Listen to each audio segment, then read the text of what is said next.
വന്ധ്യത എന്ന് പറഞ്ഞു കഴിഞ്ഞാൽ സ്ത്രീകളും പുരുഷന്മാരും അതായത് കല്യാണം കഴിച്ചതിന് ശേഷം ഒരുമിച്ച് താമസിച്ച് ഇപ്പോൾ 35 വയസ്സിന് താഴെയാണെങ്കിൽ നമ്മൾ ഒരു വർഷത്തെ ഒരു പീരീഡാണ് നമ്മൾ ഇൻഫെർട്ടിലിറ്റിക്ക് പറയുന്നത്. അതിനിടയ്ക്ക് കുട്ടികൾ ഉണ്ടായില്ലെങ്കിൽ ഇൻഫെർട്ടിലിറ്റി ഒരു കാരണമാണ്.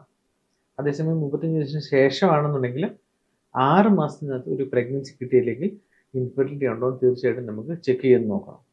ഒരിക്കലും നമുക്ക് പരിശോധിക്കാതെ വേറെ എന്തെങ്കിലും പ്രോബ്ലം ഉണ്ടോ ഇല്ലെന്ന് ഒരിക്കലും പറയാൻ പറ്റത്തില്ല. എപ്പോഴും ഒരു റീപ്രൊഡക്ഷൻ എന്ന് പറയുന്നത്, കുട്ടി ഉണ്ടാകുക എന്ന് പറയുന്നത് പ്രകൃതിയുടെ ഒരു നിയമമാണ്, കുട്ടി ഉണ്ടാകുക എന്നുള്ളത്. ഒരിക്കലും നമുക്കൊരു പ്രഗ്നൻസി വേണ്ടെന്ന് വെക്കാൻ പറ്റത്തില്ല. ഒരു സ്ത്രീയും പുരുഷനും കല്യാണം കഴിച്ചാലോ ഇല്ലേലോ ഒരുമിച്ച് താമസിച്ചാൽ കുഞ്ഞുണ്ടാവും. ഒരിക്കലും നമുക്ക് പ്രഗ്നൻസി എന്ന് പറയുന്ന സംഭവം വേണ്ടെന്ന് വെക്കാൻ പറ്റത്തില്ല. അത് മാത്രമാണ് ഇൻഫെർട്ടിലിറ്റി ഒരു റീപ്രൊഡക്ഷൻ്റെ ഒരു കഴിവാണ് അത്. അത് ഏതൊരു മൃഗമാണെങ്കിലും ശരി, മനുഷ്യനാണെങ്കിലും ശരി, വേറെ ഏതെങ്കിലും ആടോ പശുക്കളോ അല്ലെങ്കിൽ വേറെ ഏത് മൃഗങ്ങളാണെങ്കിലും ശരി, അവർ റീപ്രൊഡക്റ്റീവ് ഏജ് ഗ്രൂപ്പാണോ കുഞ്ഞുണ്ടാകും. ഉണ്ടായില്ലെങ്കിൽ നമ്മൾ ആലോചിക്കണം എവിടെയാണ് പ്രോബ്ലം, ആർക്കാണ് പ്രോബ്ലം, ആ പ്രോബ്ലം കണ്ടുപിടിക്കുക, അതിനുള്ള ചികിത്സ എടുക്കുക, അത്രയേ ഉള്ളൂ കാര്യം. അപ്പോൾ 35 വയസ്സിന് ശേഷം സ്ത്രീകളുടെ എഗ്ഗിൻ്റെ ക്വാളിറ്റി ഭയങ്കരമായിട്ട് കുറയാൻ തുടങ്ങും. അതുകൊണ്ടാണ് 35 ഇയേഴ്സ് കഴിഞ്ഞ് ഒരു 6 മന്ത്സിനുള്ളിൽ കുട്ടികൾ ഉണ്ടായില്ലെങ്കിൽ തീർച്ചയായിട്ടും ഇൻഫെർട്ടിലിറ്റി ഉണ്ടോ ഇല്ലെന്ന് ചെക്ക് ചെയ്ത് നോക്കണം എന്ന് പറയാം. നമ്മുടെ യൗവനത്തിലാണ് ഏറ്റവും കൂടുതൽ നമുക്ക് ബീജാണുക്കളാണെങ്കിലും അണ്ടാശയത്തിലെ അണ്ടത്തിൻ്റെ ക്വാളിറ്റി ആണെങ്കിലും ഏറ്റവും കൂടുതലുള്ളത് നമ്മുടെ യൗവനത്തിലാണ്. ഒരു പഠനം ഉണ്ടായിരുന്നു 2050 ആകുമ്പോഴത്തേക്കും, അതായത് 2050, നമ്മളിപ്പോൾ 2024-25 വരുന്നു. അതായത് 25 വർഷം കഴിയുമ്പോഴത്തേക്കിന് പകുതി കുട്ടികൾ ഉണ്ടാകുന്നത് ടെസ്റ്റ് ശിശുക്കളായിരിക്കും എന്നാണ് ഒരു പഠനം വന്നിരിക്കുന്നത്. അതെന്തുകൊണ്ടാണെന്ന് വെച്ച് കഴിഞ്ഞാൽ ആഗോളതലത്തിൽ പുരുഷന്മാരുടെ കൗണ്ട് കുറയുന്നുണ്ട് മൊത്തത്തിൽ. പണ്ട് ഒരു 100-120 മില്യൺ ഒക്കെ ആയിരുന്നു നോർമൽ സ്പേംസിൻ്റെ അളവെങ്കിൽ ഇന്ന് അത് 15 മില്യൺ ആയിട്ട് കുറഞ്ഞിരിക്കുക. അത് വീണ്ടും കുറയാൻ ചാൻസസ് ഉണ്ട്. ഇത് 2-3 പ്രധാനപ്പെട്ട റീസൺസ് ഉണ്ട് ഈ കൗണ്ട് കുറയാനായിട്ട് പുരുഷന്മാരിൽ. ഒന്ന്, അവരുടെ നമ്മുടെ ഈ സ്മോക്കിംഗ് വലിയൊരു വിഷയമാണ്. 2, എയർ പൊല്യൂഷൻ.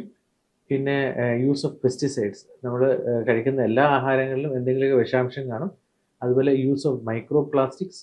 പിന്നെ ഈ ഹോട്ട് എൻവയൺമെൻറ്റിൽ ജോലി ചെയ്യുന്നത്, അതുപോലെ തന്നെ നമ്മൾ ഇടുന്ന വസ്ത്രധാരണത്തിലുള്ള വ്യത്യാസങ്ങൾ, ഇതെല്ലാം കൗണ്ടിനെ ബാധിക്കുന്നുണ്ട്. അതുപോലെ ഒബീസിറ്റി, നമ്മുടെ സെഡൻറ്ററി ലൈഫ് സ്റ്റൈൽ, വണ്ണക്കൂടുതൽ, വ്യായാമക്കുറവ്, സ്ട്രെസ്സുള്ള ജോലികൾ, ഇതെല്ലാം കൗണ്ടിനെ ഭയങ്കരമായിട്ട് ബാധിക്കുന്നുണ്ട്. അപ്പം പുരുഷന്മാർക്കാണെങ്കിലും തീർച്ചയായിട്ടും വന്ധ്യത ഒരു റീസൺസ് വരാറുണ്ട്.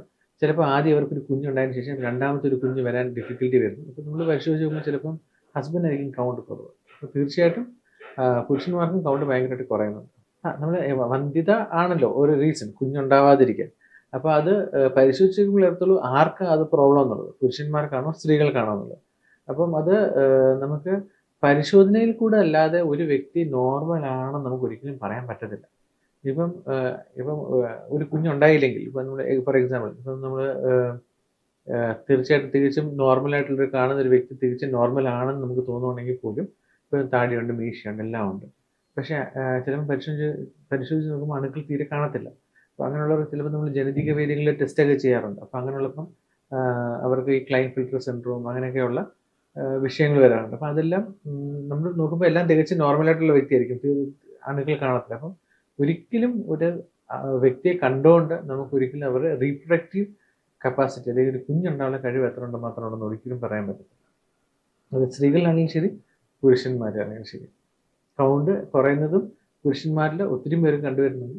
അപ്പോൾ അത് തീർച്ചയായിട്ടും പരിശോധിച്ച് നോക്കാതെ നമുക്കൊരിക്കലും പറയാൻ പറ്റില്ല. Like, subscribe and press bell button. Stay tuned for more videos.